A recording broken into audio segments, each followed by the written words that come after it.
반갑습니다. 아파트 가격 시황파가시 시작하겠습니다. 재경부 속보인데요. 집값 대폭락이 확정적으로 발표됐다. 이렇게까지 말씀드릴 수가 있겠는데, 자, 조금 구체적으로 말씀드리면, 구윤철 재경부 장관, 우리나라의 세금 관련된 부분들을 총괄하면서 또 경제부총리죠. 모든 경제를 총괄하는 재경부 장관이면서 경제부총리 구윤철 이제 부총리가 라디오 인터뷰를 하면서 집은 바잉이 아닌 리빙이다. 사실 이재명 정부의 많은 인사들이 대통령을 포함해서 자, 집이라는 게 바잉, 그러니까 사는 것, 그러니까 투자하는 이런 개념이 아니라 집이라는 것은 그냥 거주하는 이런 목적이지, 이거 집을 사서 팔고 또 팔고 사고 이렇게 해가지고 돈을 버는 이런 수단이 아니다. 이런 원칙을 얘기를 하면서, 자, 결국은 이런 원칙 하에서 7월 말에 세제 개편을 확정적으로 발표하겠다, 이런 얘기를 했다라는 거죠. 자, 결국은 이 이야기는 이번에 개편되는 세제 개편 관련해서 질문에 이런 이야기가 나온 거는 결국은 세제 개편의 방향을 얘기해 주는 거죠. 그래서 많은 사람들이 이제 앞으로는 이 세금을 통해서 집이라는 것을 사고 팔고 해봐야 거의 이제 우리가 비용이 더 많이 나가고, 오히려 이것을 오래 갖고 있다고 하더라도 이익이, 그러니까 기대 수익 자체를 아주 낮춰버리는 이런 어떤 세제 개편, 이런 이야기를 지금 하고 있는 겁니다. 자, 그러면서 거래세와 보유세 두 가지 모두 건드리는 것이 맞냐, 이렇게 사회자가 질문을 했더니 이 부분에 대해서 함께 보고 있다. 자, 이게 보통 정부 인사들이나 이렇게 정치권에서 하는 이야기 중에서 이렇게 하는 게 맞냐, 이렇게 했을 때 함께 보고 있다, 이 정도면 그냥 거래세와 보유세 두 가지 모두를 인상하는 이런 쪽으로 가고 있다, 이렇게 이해를 해도 될 것 같습니다. 만약에 아니면 아니라고 했겠죠. 그래서 함께 보고 있다, 두 가지 다 지금 건드리는 게 맞단 이야기로 들려집니다. 자, 결국 거래세라는 게 취득세하고 양도세고, 보유세는 이제 재산세, 종부세 이렇게 되어 있는데요. 자, 결국 거래세 중에서 취득세도 개편에 처음에는 사실 취득세 얘기는 별로 안 나왔었거든요. 근데 이렇게 지금 세제 개편 거의 막바지로 가면 갈수록 계속 취득세 얘기도 나오고 있습니다. 오늘도 결국은 취득세 얘기도 나온 거죠. 지금 거래세 얘기가 나왔으니. 그래서 취득세에 대해서는 실거주 목적하고 투자 목적, 아까 구윤철 경제부총리, 재경부 장관이 원칙을 얘기했잖아요. 그 원칙에 지금 딱 맞는 이야기잖아요. 그래서 결국은 투자 목적, 집이라는 것은 사는 게 아니다.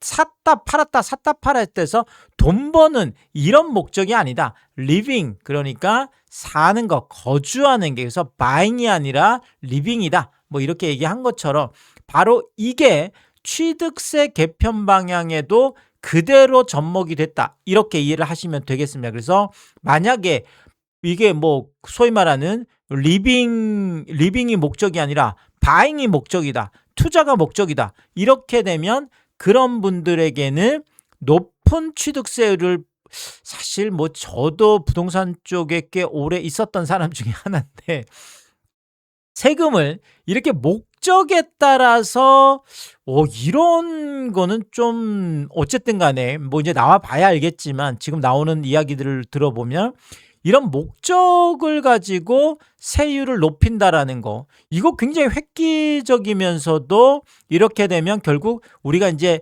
실수요와 가수요 얘기하잖아요. 그래서 보통 집값이 올라가려고 하면 이게 가수요가 어느 정도 붙어줘야 집값이 올라가는 건데, 이렇게 취득세를, 가수요를 완전히 없애버리고 완전히 실수요자들만 이렇게 한다고 하면 이게 상당한 충격을 저는 줄 거라고 보여집니다. 그래서 결국 내가 1주택이라고 하더라도, 지금 2주택, 3주택인 경우에는 당연히 지금 특히나 지금 조정 대상 지역 이런 규제 지역 안에서는 중과가 되고 있는 게 맞죠. 자, 그렇지만 앞으로 지금 이런 목적이라면 1주택이라고 하더라도 그것이 투자 목적이라면 가액에 따라서 지금 중과처럼 취득세 중과처럼 8%나 12% 이렇게 될 가능성이 높다라는 거죠. 그래서 뭐 예를 들면 뭐 20억 이상은 투자 목적인 경우에 뭐 8%, 뭐 예를 들면 25억 이상인 경우에는 뭐 12%. 그러니까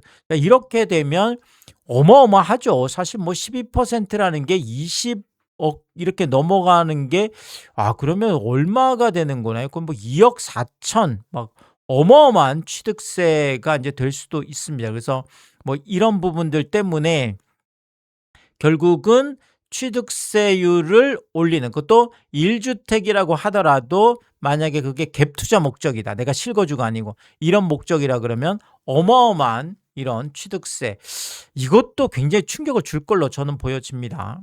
자, 그리고 양도세, 이제 거래세 중에 하나죠. 이제 양도세. 지금까지는 거래세 중에서 취득세보다는 양도세 쪽에 계속 이야기했었고, 그 다음에 우리가 양도세라고 하면 다주택자들 양도세 중과 이야기만 계속 있었었는데, 결국 이번 세제 개편에서는 다주택자들 이야기가 아니라 1주택자들이죠. 그래서 1주택자들이 지금 장특공 80% 세액공제 받는 것 중에서 보유기간 40%를 폐지하는 것, 이건 거의 확정적인 것 같아요. 왜냐하면 이재명 대통령도 이 부분을 직격해서 얘기를 했거든요. 아니, 집을 오래 갖고 있다고만 해서 깎아주는 거 이게 맞냐?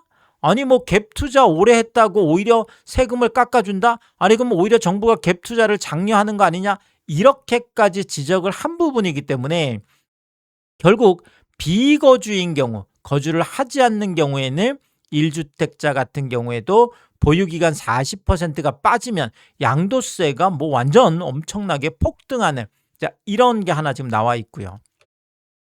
자, 그리고 이것도 이재명 대통령이 직격을 한 부분이죠. 그래서 등록 임대 아파트 여기에 대해서 양도세 중과 이걸 영구적으로 혜택을 주는 거, 이게 맞느냐? 그리고 국세청장도 이 부분을 가지고 또 얘기를 했었죠. 그래서 뭐 이렇게 되면 거의 뭐 한 6만 7천, 6만 8천 채 정도, 7만 채 정도가 쏟아질 거다. 지금 이렇게 보고 있죠. 그래서 이번에 만약에 이게 결정이 되면 뭐 근데 거의 들어갈 가능성이 높아 보입니다. 그래서 정부가 일정 기간만 이제 인정을 하는 거죠. 그렇게 되면 결국은 뭐 그 기간 딱 끝나는 분들은 어쩔 수 없이 그렇죠. 양도세 이제 중과 혜택이 사라지기 때문에 그 중과 혜택 그걸 받을 수 있는 그 기간 안에 이제 빨리 팔고 나가려고 하는, 그래서 뭐 한 6, 7만 채 정도가 쏟아져 나올 수 있다. 일단은 뭐 국세청장이 그렇게 얘기를 한 부분이어서 이거는 이번에 꼭 들어갈 걸로 일단 이렇게 또 보여집니다. 자, 그리고 보유세 개편은 무조건이죠. 보유세 개편은 뭐 이거는 이재명 대통령이 직접 보유세라는 워딩을 썼습니다. 그래서 우리나라 보유세가 대체로 낮다. 이 이야기는 보유세, 세제 개편에서 보유세를 인상하겠다라는 얘기로 들려지는 거죠. 그래서 뭐 보유세 올리라 이런 이야기로도 들립니다. 그래서 대체로 낮다. 이렇게 아예 직격을 했고요. 보유세 개편 뭐 첫 번째 방향은 뭐 가장 손쉽게 지금 할 수 있는 게 공시가격 현실화율을 상향하는 거죠. 뭐 공정시장 가격 비율도 마찬가지고요. 어쨌든 간에 공시가격 현실화율 이번에 뭐 이야기도 나왔는데 이 부분에 대해서 뭐 부정을 하지 않았거든요. 그래서 공시가격 현실화율을 상향하게 되면 현재 한 69%에서 순차적으로 90%까지 어마어마하죠. 이렇게 되면 사실 뭐 작년하고 뭐 올해 같은 경우에 공시가격이 현실화율을 69%를 했음에도 불구하고 공시가 자체가 올라가는 이것 때문에도 뭐 세금이 뭐 50%가 늘었다 60%가 늘었다 뭐 난리가 났었는데 결국은 이것을 69%에서 90%까지 순차적으로 올린다 그러면 엄청난, 특히나 이거는 종부세뿐만 아니라 재산세, 그러니까 재산세, 종부세 모든 보유세에 다 인상이 되는 거죠. 우리가 보통 또 간접세라고 하는 또 뭐 건강보험료 뭐 이런 것까지 사실 공시가격이라는 게 엄청난 뭐 파워풀한 영향력을 갖고 있습니다. 그래서 이 공시가격 현실화율 상향하는 이 부분도 이번에 무조건 진행될 가능성이 높다. 일단 이렇게 보여지고요. 자, 그리고 보유세 개편에서 두 번째가 다주택 다주택자들 종부세 세율 인상, 이것도 지금 얘기가 나오고 있습니다. 그래서 다주택자들의 양도세 중과 부활한 거는 이미 끝났고, 그 다음에 또 다주택자들 이게 끝나고 나서도 이재명 대통령이 이런 얘기를 했거든요. 여러 채를 갖고 있는 건 상관없지만 그에 상응하는 부담은 하게 하자, 이렇게 얘기를 했다라는 거죠. 그래서 지금 많은 다주택자들이 결국 양도세 중과 때문에 이제 더 이상 팔 어떤 그 요인이라고 할까요? 팔 어떤 동기가 없어진 거죠. 그렇지만 만약에 다주택자들의 종부세율을 급격하게 인상을 해서 지금 이재명 대통령이 이야기를 한 것처럼 여러 채 갖고 있는 거는 네 맘이야. 그렇지만 그 갖고 있는 것에 대해서는 그것에 상응하는 부담을 하게 할 거야. 그래서 집을 계속 갖고 있다라는 것을 내가 질식시켜 버리겠다. 뭐 이런 표현까지 썼거든요. 그래서 팔지 않고 집을 계속 갖고 있는 거는 질식사할 수 있게 뭐 질식시켜 버리겠다, 이런 얘기까지 썼기 때문에 결국은 다주택자들이 이 종부세율을 올림으로 인해서 결국은 집을 팔게 하는, 그래서 뭐 양도세뿐만 아니라 종부세 세율 인상, 이것도 지금 계속 얘기가 나오고 있습니다. 그럼 어느 정도냐, 이 부분은 잠깐 제가 데이터를 보면서 좀 말씀을 드리면요. 일단은 지금 종부세율 자체가 다주택자들은 꽤 높습니다. 지금 2주택 이하인 경우에는 뭐 최고 세율이 2.7%까지 되어 있고, 그리고 3주택 이상인 경우에는 뭐 지금 최고 세율이 5%까지 되어 있습니다. 뭐 상당히 지금 물론 여기 이게 뭐 과표가 시세는 아니죠. 그래서 요 부분은 이제 뭐 공시가격 관련된 이런 부분들이어서 뭐 조금 뭐 내용은 다릅니다. 시세하고는 조금 다르다, 일단 이렇게 보시면 될 것 같고요. 그렇지만 어쨌든 간에 과표 기준했을 때 뭐 한 2.7%, 5%까지는 가 있거든요. 자, 그런데 지금 조정 대상 지역을 계속 넓히고 있거든요. 이번에도 동탄이나 뭐 기흥, 용인 기흥, 그다음에 이제 구리까지 이렇게 계속 넓히고 있는, 이렇게 되다 보면 뭐 이제 상당 부분 경기도권이나 뭐 이런 주요 지역들은 다 들어오겠죠. 자, 결국 이렇게 조정 대상 지역을 넓힌다라는 것은 종부세 세율을 인상하는 데 있어서도 조정 대상 지역에서 2주택과 일반 포함해서 3주택 이상, 자, 이런 경우에는 지금 같이 갈 가능성이 높습니다. 지금까지는 조정 대상 지역 2주택은 뭐 2주택 이하 여기에 들어가 있겠지만 조정 대상 지역 안에서 2주택을 이쪽으로 옮기는 순간 세율 자체가 완전히 좀 달라지게 되죠. 그래서 꽤 고세율로 갈 수 있기 때문에, 특히나 고가주택 같은 경우에는 지금 뭐 50억 한 요 구간 들어오는 것들은 뭐 한 3%, 1.5%, 3% 거의 2배 가까이 좀 차이가 나거든요. 뭐 25억 요 구간도 1.3에서 2.0까지 차이가 나기 때문에, 자, 결국은 조정 대상 지역에서 결국 이제 서울 전역하고 경기도 지금 현재는 15개 주요 지역들이 다 포함이 됩니다. 이렇게 되면 요 부분도 상당한 부담, 조정 대상 지역까지 2주택까지를 여기로 넣어버리는, 이것만 해도 사실 꽤 크죠.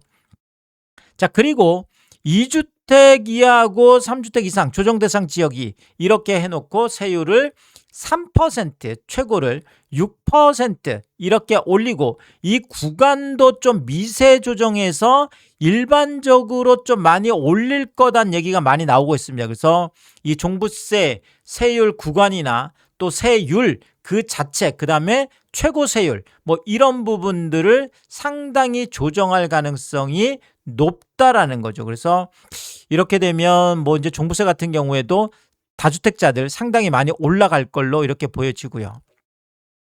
자, 그리고 보유세 개편 관련해서 세 번째 지금 얘기가 되는 것들이 고가 1주택에 대한 종부세, 요거는 새로 신설하는 걸로 지금 얘기가 나오고 있습니다. 그래서 이재명 대통령이 이 부분에 대해서 아파트가 사치품이 돼 있다면 선진국 수준의 부담을 지울 거다, 이런 이야기를 했다라는 거죠. 그래서 고가 1주택에 대해서 사실 이재명 정부가 문재인 정부하고 좀 다른 거는, 문재인 정부는 1주택이라고 하면 정말 신성불가침 뭐 이렇게 해서 1주택자는 무조건 보호를 하는 이런 쪽이었다 그러면 이재명 정부는 이 1주택 이 부분이 똘똘한 한 채라고 해서 집값을 너무 많이 올렸기 때문에 이 부분을 잡지 않고는 집값을 잡을 수 없다는 걸 알고 있거든요. 자, 그래서 결국은 이런 고가 1주택에 대해서는 지금 이재명 대통령도 이게 사치품 수준으로 고가라고 한다 그러면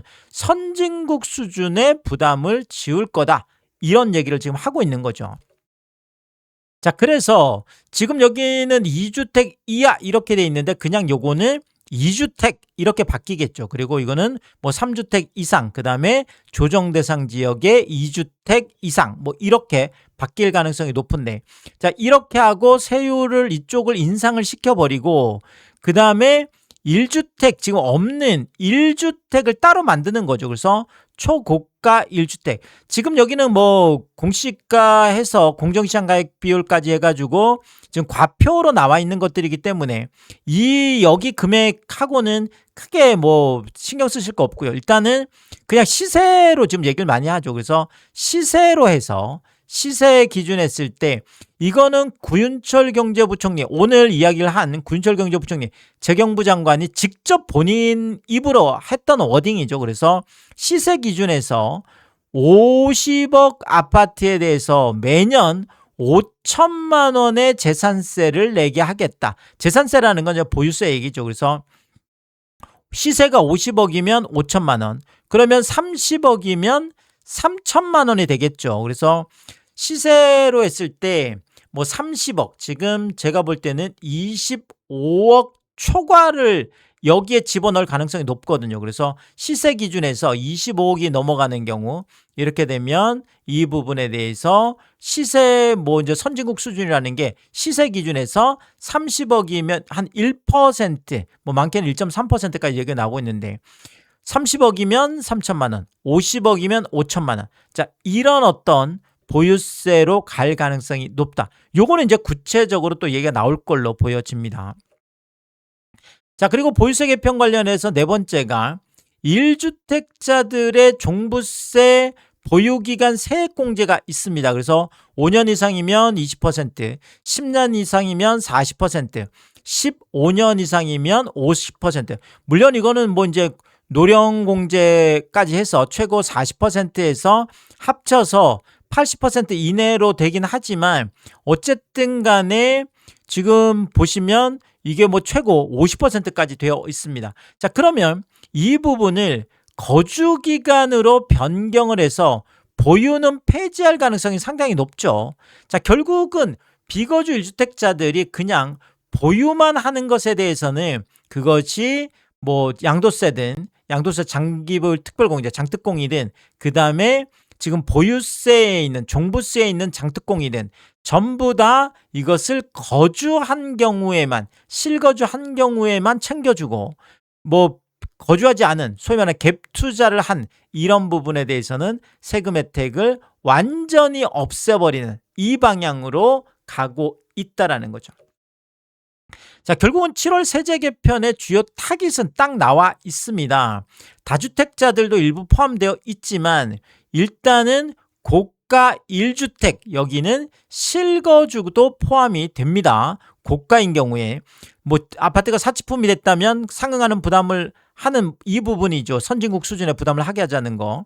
자, 그 다음에 비거주 1주택은 아주 메인 타겟이죠. 그래서 갭 투자를 해놓으셨던 이런 분들 같은 경우에는 지금 비거주 1주택은 엄청난 어떤 그렇죠. 뭐 부담이 올 걸로 뭐 이것저것 아까도 보셨지만 뭐 취득세도 그렇고 지금 양도세도 그렇고 뭐 지금 뭐 종부세나 이런 뭐 보유세도 그렇고 전부 다 비거주 1주택, 그러니까 집을 내가 살기 위해서 실제 거주하기 위해서가 아니라 이것을 내가 사기 위해서 사놓기 위해서 이런 경우에는 또 사놓은 경우 사놓기만 한 경우 이런 경우에는 엄청난 세금을 주겠다라는 게, 그래서 구윤철 경제부총리가 처음 시작하면서 한 얘기가 집이라는 것은 결국 뭐 말 그대로 buying 사는 게 아니라 living 거주하는 거다. 이 얘기가 모두 여기에 포함되는 얘기가 되겠습니다. 그래서 이제는 1주택자들인 경우에도 이렇게 하고 특히나 비거주인 경우에는 엄청난 그렇죠. 뭐 좀 세금 폭탄을 이거는 뭐 고가가 아닌 경우에도 포함이 되겠습니다. 결국 세제 개편안이 확정되면 1주택자들 매물이 쏟아질 걸로 이렇게 일단은 전망이 되고 있고요. 자, 안 그래도 지금 6월 8일 하고 7월 7일 지금 한 달 정도 차이인데 한 달 사이에 지금 강남 같은 경우에는 10.7% 두 자릿수 이상 매물이 지금 증가를 했습니다. 그래서 8,600건까지 떨어졌던 게 지금 9,500건까지 다시 지금 만 건대로 올라오고 있는 상황이고요. 송파 같은 경우에도 10.3%나 늘어나 있고 성동 같은 경우에도 9%, 서초도 8.4%, 마포도 8%, 주요 지역들이 지금 엄청나게 매물이 한 달 사이에 지금 늘어나고 있고요. 강동도 지금 8%, 광진도 7.3%, 용산도 6.4%, 동작도 5.6%, 중구도 4.1%. 주요 지역에서 모두 매물이 지금 늘어나고 있는 게, 자, 결국은 5월 10일 지금 이후부터는 다주택자들 매물은 지금 뭐 그렇게 나오기가 쉽지 않거든요. 그래서 지금 5월 10일 이후로 나오는 매물들은 대부분이 1주택자들 매물인데, 자, 결국은 5월 10일부터 바로 지금 뭐 시작된 건 아니고요. 한 6월 들어서서 많은 분들이 이제 정말 1주택자들도 엄청난 부담이 될 수 있겠구나. 이 부분이 계속 이야기가 되면서 결국은 1주택자들이 좀 지금 조급해지고 있는 게 아닌가. 그래서 1주택자들 매물도 서서히 지금 쌓이고 있는데, 만약에 이게 구체화되면 구체화될수록 뭐 지금 이달 말로 가면 갈수록 이것은 더 늘어날 가능성이 높다. 일단 이렇게 판단이 되어집니다. 자, 그리고 실제 지금 6월에 그러니까 5월 10일 이후죠. 5월 10일 이후로 엄청난 10억이 넘는 10억 가까운 대폭락 거래가 나왔던 것들도 이렇게 조급하게 급하게 파는 분들이 대부분이 지금 1주택자들, 특히나 이런 뭐 압구정 현대 6, 7차 같은 이런 경우에는 고령층들이 오래 집을 갖고 있었던 이런 분들이 급하게 지금 팔고 나가는 것 아닌가. 뭐 그렇지 않고서야 이렇게 51평 89억까지 갔던 걸 79억 2천.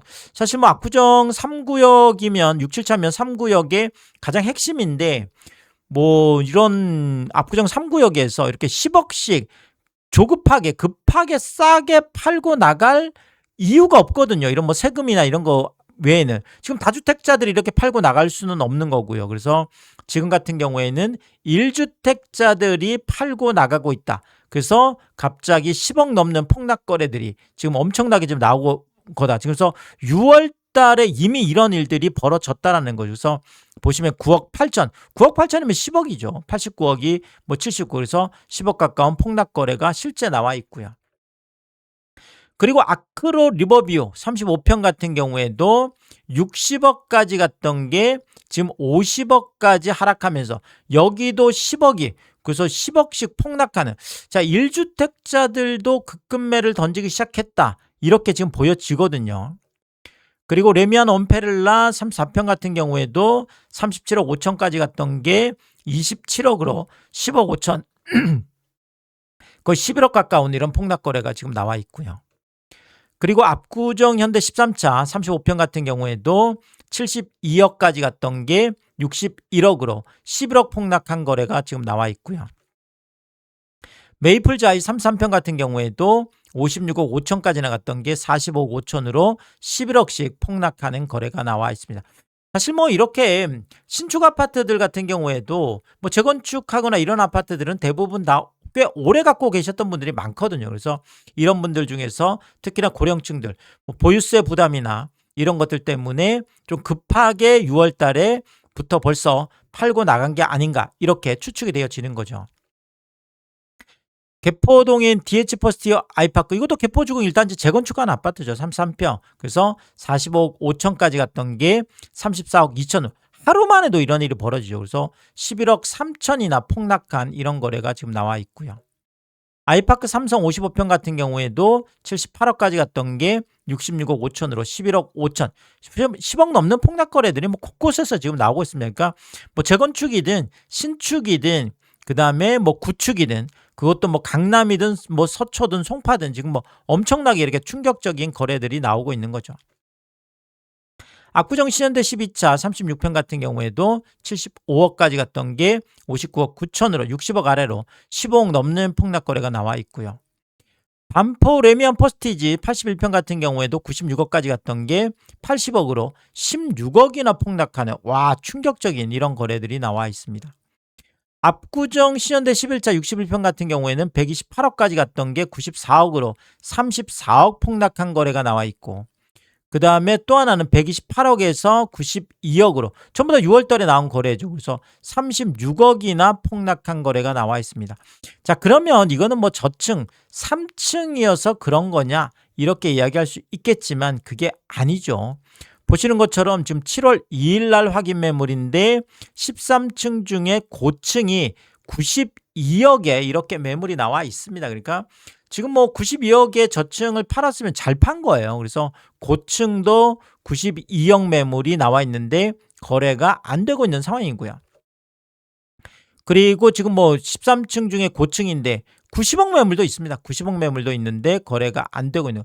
그러면 이건 뭐 38억을 낮춘 거죠. 38억을 낮춰도 거래가 안 되는 거고요.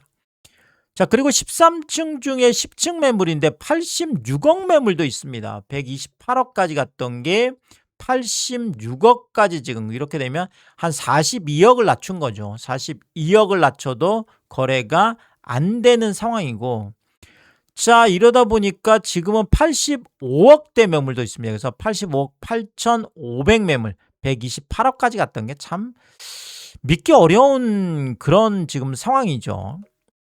자, 결국은 지금 13층 중에 고층이 딱 85억의 턱걸이한 이런 매물까지 나와 있습니다. 이게 7월 1일 확인 매물인데, 자, 결국은 뭐 지금 다주택자들이 매물이 없어서 급매가 없다, 이제 다 들어갔다, 뭐 이런 것도 지금 아니고요. 지금 1주택자 분들 중에서 지금 뭐 조급한 분들이 뭐 세제 개편 전에 빨리 팔고 나가자, 뭐 이런 것들 때문에 보시는 것처럼 이렇게 128억까지 갔던 거를 지금 85억이면 무려 43억이죠.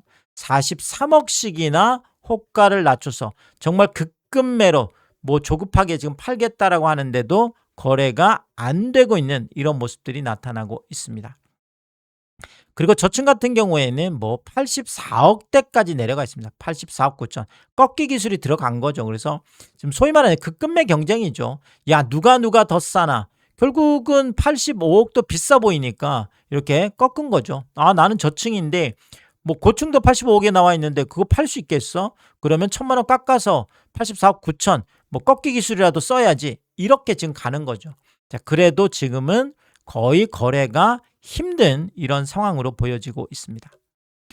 자, 결국 7월 세제 개편의 주요 타깃이 고가 1주택 실거주 포함입니다. 여기는. 그 다음에 비거주 1주택자, 뭐 갭 투자 해놓으신 이런 분들인데, 자, 이러다 보니까 1주택자들 뭐 비거주든 뭐 고가 1주택이든 마음이 조급해졌다 이렇게 보여지고, 자, 결국 7월 집값 폭락이 제가 확정됐다 뭐 이렇게 말씀드리는 건, 이제 세제 개편이 확정이 되면 결국 1주택발, 지금까지는 다주택자들이 급매를 쏟아내면서 폭락했다 그러면 소위 말하는 2차 폭락은 1주택자들이 급급매를 쏟아내면서 1주택발 집값 폭락일 수 있겠다 이렇게 전망을 하면서, 또 뭐 세제 개편은 중요한 내용들이다 보니까 새로운 이야기 했을 때마다 제가 빠르게 업로드를 하도록 하겠습니다.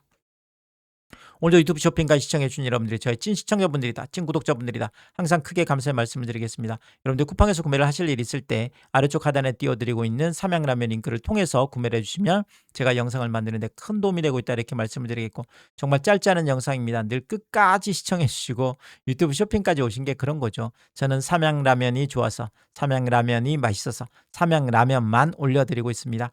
삼양라면만 구매를 해주셔도 너무나 감사한데, 많은 분들이 또 작은 것 하나 구매하실 때도, 가끔 고가 제품 구매하실 때도 이 삼양라면 링크를 통해서 구매를 해주셔서 참 성가시고 번거로운 일임에도 불구하고 저에게 도움이 되라고 참 이렇게 마음 써주시는 걸 볼 때마다 제가 뭐 매일 확인하면서 깜짝깜짝 놀라면서 참 몸둘 바를 모르게 다시 한번 감사의 말씀을 드리겠습니다.